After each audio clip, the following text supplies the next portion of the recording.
Hello, hello, hello. Toy Insanity here with the Bigfoot and Yeti Insanity Project, episode number 11. This one happens to fall on a Marvel Monday because we are indeed looking at the Marvel Legends Build-A-Figure, Sasquatch, Wendigo, and Xemnu. Who makes a better Yeti for this project, Sasquatch or Xemnu? We'll find out. Or maybe I just like them both. And we'll compare them to those big figs we unboxed in Bigfoot and Yeti 6, the creature replica figures for the Himalayan Yeti, and the North American Sasquatch. This is mainly about the Marvel figs, but at the time of unboxing those two, I was like, man, these are hefty, chunky, great value, great paying and everything. And I thought that the quality would compare to Marvel Legends by Hasbro until stuff like that started happening. They leave a lot to be desired for positionability, especially in the legs. Well, let me go and say it, the legs and the neck. But does the torso and the arms match up? I don't know. We'll attempt to find out. Now, of these three Marvel characters, who do you think is the oldest? Maybe you already know. It is Xemnu, the most recent release of the Build-A-Figure Legends. Quite a surprise that they made him, and came out recently. So at the time, I had always, I collected the parts and pieces to make Sasquatch and Wendigo. They were going to be my Bigfoot and Yeti. And I always wanted to do this video. I always wanted to get them next to the creature replicas. This guy just dropped out of the sky as an intergalactic space criminal, pirate, freaky alien. He's an alien Yeti.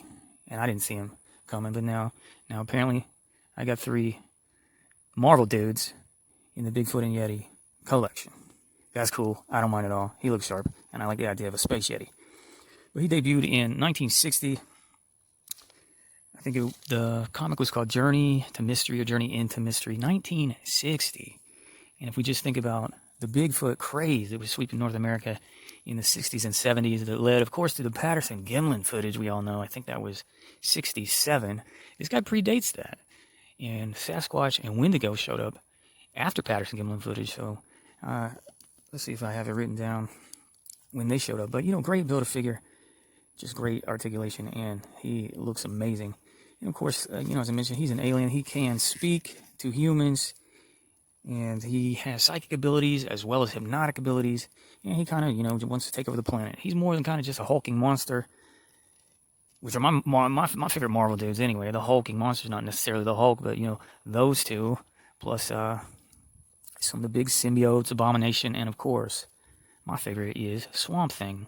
Of course, that's DC. I meant to say Man-Thing. I got the legend of that, too. Okay, but Xemnu came to Earth and wreaked havoc. And I got the figure to commemorate the occasion. It'll look great. He fits right in with Bigfoot and Yeti Project. And then, let's see, 73, we got Wendigo. Now, it should be mentioned in the old Toy Biz Legends. How did they do it? I think there's a white variant of Sasquatch implied to be Wendigo, but there's not a brown version of Wendigo. However, this guy, his first appearance, he was brown, so he's more of a space Sasquatch. I like all of them, cryptid primates. Okay, but I should probably put on the screen the wave they came in. This seemed to be an Alpha Flight wave, and I collected all the parts and pieces myself. Was not impressed with any of the other figures, but I had to build myself a Wendigo. 1973, debuted in the Incredible Hulk number 162. And he's said to be 9 foot, 7 inches tall, and weighs about 1,800 pounds. And the deal here is, throughout the comics, I'm not a big comic fan myself. I'm into action figures and cryptids, but he's kind of a character that could be different people. There's been a few people as a specific Wendigo, but it's like, hey, there's a Wendigo, not the Wendigo. Whereas Sasquatch, he's a particular guy. I'll point out his name in a minute. But the thing with the Wendigo, or a Wendigo, it was based on magic. It was based on a curse that said any human that eats another human in the Canadian wilderness, woods, you will turn into a Wendigo. You end up looking like this guy with your fierce teeth and claws and a big tail. So that's kind of a big difference with what we normally think of as a Himalayan Yeti, wink wink, and the other Gigantopithecus dudes around the globe. We don't picture a big old tail. Okay. But like I said, transformed by curse, space alien. And to deal with Marvel's Sasquatch, it was originally this dude up there in Canada, and Walter Lankowski, okay? He was so impressed by Bruce Banner's work with gamma radiation, and of course, turning himself into the Hulk, the big green love smasher we all just juice over every time he's there in a movie, falling in love with Black Widow and such. So he wanted to do some experiments with gamma radiation. And what ended up happening, according to the comics, is that he was fooling around with gamma radiation. He opened a portal, okay? So it's not strict, radioactive abilities. He opened a portal. Next thing you know, he's in another dimension, and there's some creature called Tenerac possessing his brain and transforming him into this guy, Sasquatch. So I hopefully was saying, Wendigo, he don't talk. He's just a big beast of the forest. Apparently he could say his own name, but he has no intelligence. And Xemnu can speak to humans. He's a very intelligent alien. But Sasquatch in the Marvel canon, he's very intelligent. Okay, we're talking like beast levels of intelligence. Beast man, or wait, that's Motu. What's the big blue guy's name? They just call him Beast? Okay, you can tell I don't really follow Marvel. But Sasquatch is Walter Lankowski, 10 foot tall, in the Sasquatch form, 2,000 pounds. Okay, and we all know he came in that Alpha Flight wave. No, wait. No. I definitely got to commit to putting it on the screen now. That was the Alpha Flight wave.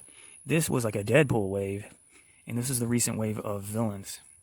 Now, the problem with these creature replica figures, he's very weak in the lower legs. They needed this. Don't reinvent the wheel, toy makers. Needed this kind of knee articulation bad. So single joint in the wee of the knee, okay? And you know how Marvel Legends have that double joint down yonder. And then kind of just a plug in the ankle. We got that full range ankle. And then, they put that extra upper leg joint.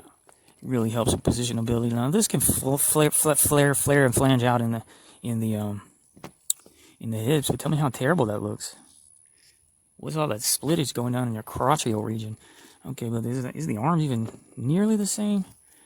I mean, wrist is wrist. One thing I never liked about Sasquatch and Wendigo were these incompatible hands, in my opinion. No, I said it wrong, though. I like his hands, okay? 2 open hands.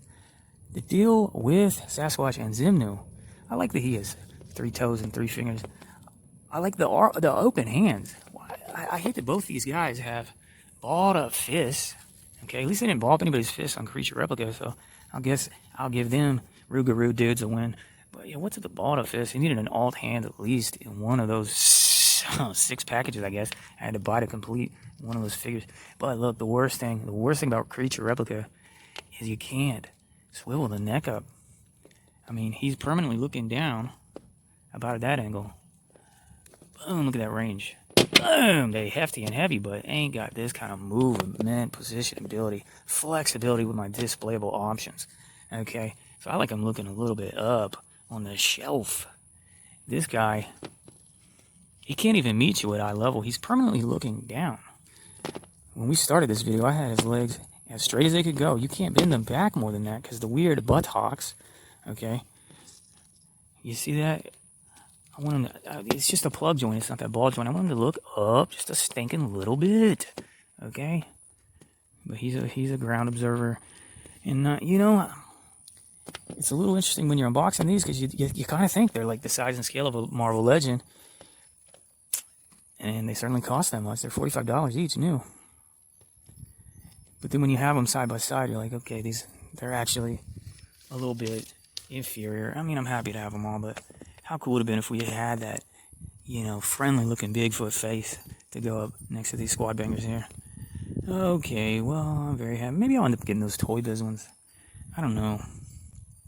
Or maybe I'll end up, because I'm conceiving in the toy room. I'm like, I really want a Bigfoot section and a Yeti section, of course, right next to each other. But I'll have all the lines of Bigfoot here, all the lines of Yeti there. And of course, like I said, I was going to put Sasquatch with the big feets, and I was going to actually put both of those with the Yetis. But then if everything just looks so incompatible, I don't know. Maybe, I I kind of want them doing their own thing. But you know what? I said it in that video, episode 6. See, permanently looking down. I was kind of like, I wish they had been the same height, but Bigfoot and Yeti, Marvel Edition. And, I'll post a thumbnail, and then we got to get out of here. We got to go get some apples to set a trap. We're going to set a trap for Yeti. Ooh, got him. I don't know. Maybe I'll go with that thumbnail when I was holding Homeboy up in the middle. But so far, everything has been Bigfoot and Yeti like this. Bigfoot on the left and Yeti on the right. Of course, in folklore, we think of Bigfoot and Yeti as cryptids, and we think of the Wendigo as folklore because it does have magical origins. But it's funny, they kind of went magical there with a curse. So what were you saying? Science, curse, another dimension, new galaxy, intergalactic insanity. Okay, thumbs up, bye.